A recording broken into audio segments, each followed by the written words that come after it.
Bonjour, on va voir ensemble dans cette vidéo comment faire la configuration des bits du microcontrôleur bit avec l'MPLAB IDE.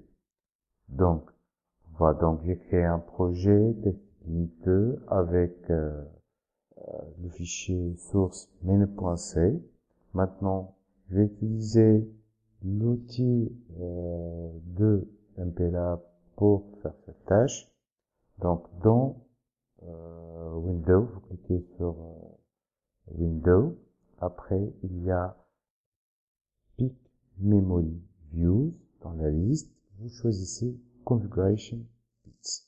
Donc, cet outil-là va vous aider à bien configurer votre bit pour qu'il fonctionne correctement.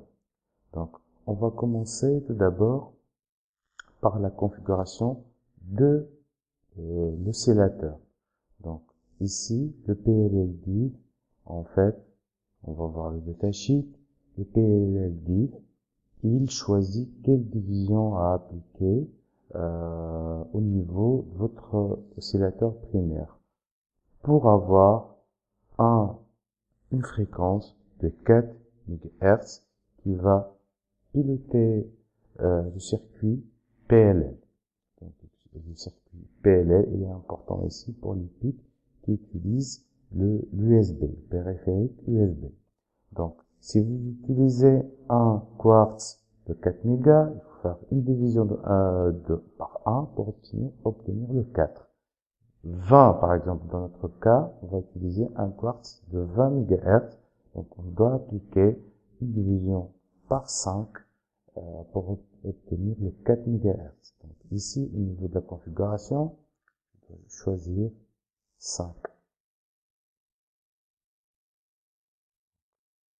Ici, ça sera un 5. Donc, je vous indique, c'est une division par 5 qui implique un quartz de 20 MHz.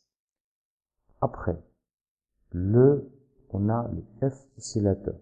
F oscillateur, en fait, il gère beaucoup de choses.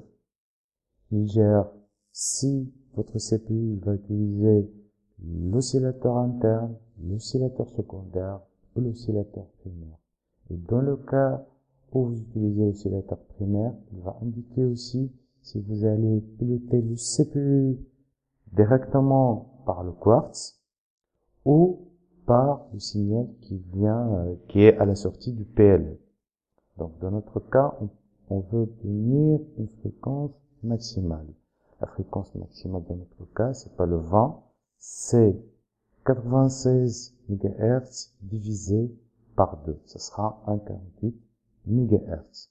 Donc, ici, il faut indiquer un HSPLL. En fait, aussi, la configuration du F oscillateur ici, elle indique le HS, indique que la fréquence du quartz qui est branché au niveau des pics, elle est supérieure ou égale à 4 MHz. Dans notre cas, c'est un 20 MHz, il est supérieur. On ne va pas brancher notre CPU ni à l'oscillateur secondaire ni à l'oscillateur interne, et on va utiliser du CPL qui vient du circuit PL. Donc, dans notre cas, ici, c'est simplifié. On doit juste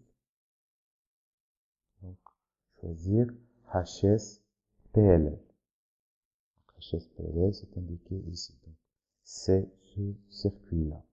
Alors, ici, au niveau du CPU div, si vous choisissez cette fréquence-là, le 96, ça sera divisé soit par 2, soit par 3, soit par 4, soit par 6. Nous, comme j'ai dit tout à l'heure, je veux obtenir une fréquence maximale. Donc, ce sera la division minimale, ce sera par 2. Donc, ici, le CPU div, je ne l'ai pas divisé, donc ça sera le PLL 96 MHz divisé par 2. Donc, je n'ai rien changé au niveau de cette configuration-là. Alors, il y a deux autres configurations importantes.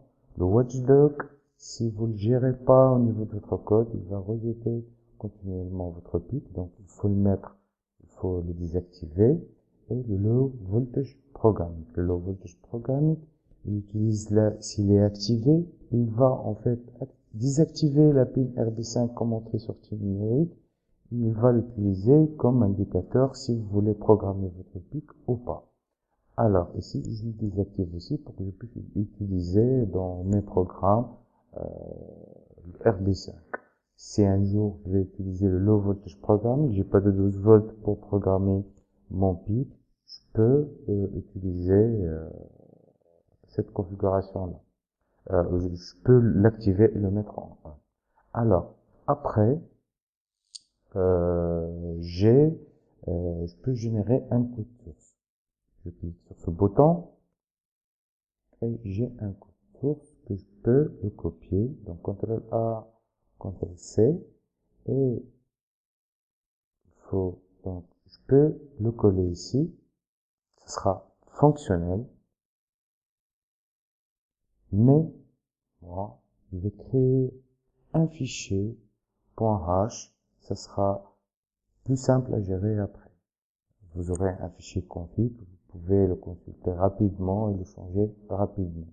Donc ici, je peux donc ajouter un fichier .h, je vais l'appeler config.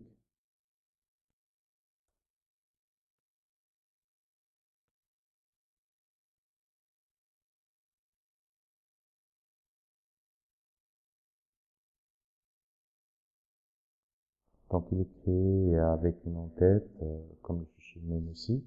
Donc, je vais supprimer tout ça et coller la configuration.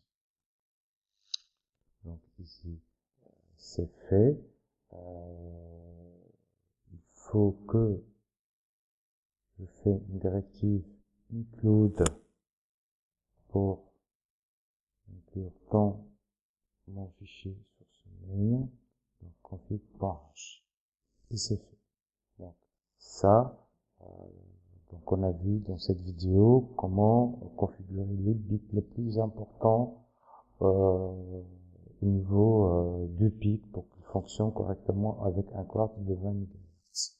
On va voir par la suite comment on peut faire un programme simple en compteur en faisant un code pour une diode clignotante dans la vidéo suivante. Je vous remercie d'avoir regardé cette vidéo et au revoir.